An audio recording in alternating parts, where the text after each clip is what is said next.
I think yung kinakatakutan ko talaga, like malaman nilang tumatae ako sa sa CR ng school. School? Oo nga!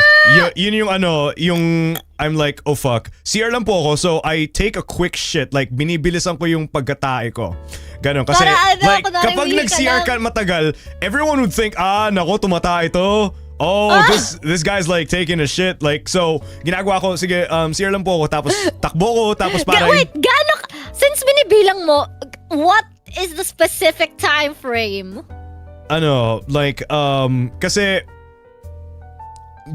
Kasi kapag punta ka sa banyo, like malayo kasi yung banyo sa so meron akong excuse na okay, medyo may mga tao ganon or something tapos whatever. So I have like parang 5 minutes or like less than 5 para less than 5 minutes of ETA, ganon.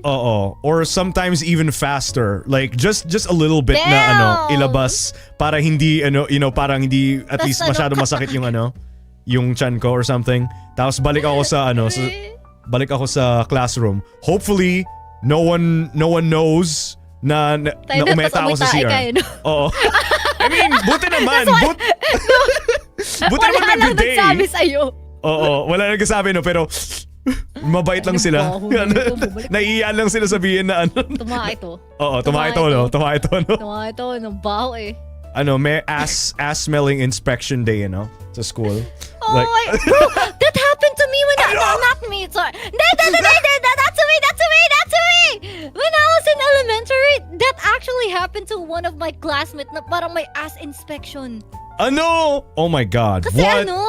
Kasi grabe, tandang-tanda ko pa to. Nung elementary ako, kasi ang baho, amoy taay sa classroom.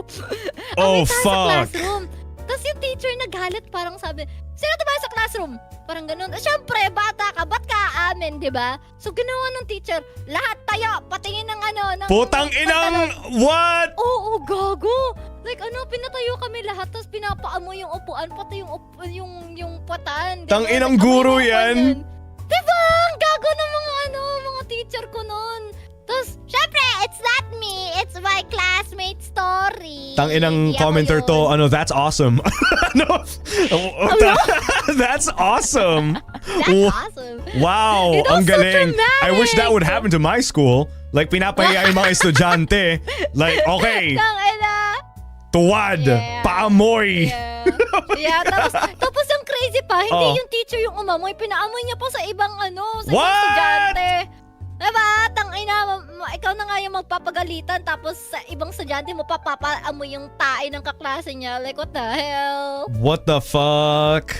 Yeah, it was like super traumatizing for the kid. I just remembered. Yeah, biglang ayaw nang tumayo ng estudyante. Like, ayaw tumayo. Like, so bad. Kayo na mauna, guys. Kayo na mauna. Hindi to nangyari sa akin, I swear. Hindi nangyari sa akin. Tapos iniwan, like kakausapin raw siya bago umuwi. Tapos sasabihin hindi ako yun. I'm just saying, base sa sa aking observation. Kasi nakasilip ako sa kwarto like kukunin ko sana yung naiwan kong libro sa desk ko. Tapos nakita ko sa bintana. Tapos, oy! Ba't hindi ka nag-wipe, nagpupunas, ganon, or nagtatabo, ganon, like, sorry po, ang baho-baho, like, okay. Tapos, hindi nangyari sa akin yun, I swear. Hindi nangyari sa akin yun. Nakatingin na ako sa like, sorry po. Tapos, pagkapasok ko doon, bye. It's definitely him! Oh my God! Hindi ako? Pinagsasabi mo? Connected to Jane Doe Lord! Oo, guys. Oo, yeah. yung tumilapon si Pan, yung symbolism ng tae. Natumakbo na ako sa CR nun eh. Hindi, yung tae yun eh. The moment it left my ass, nung hindi pala bulaklak tayo pala yung naiwan. Oo. Bakas.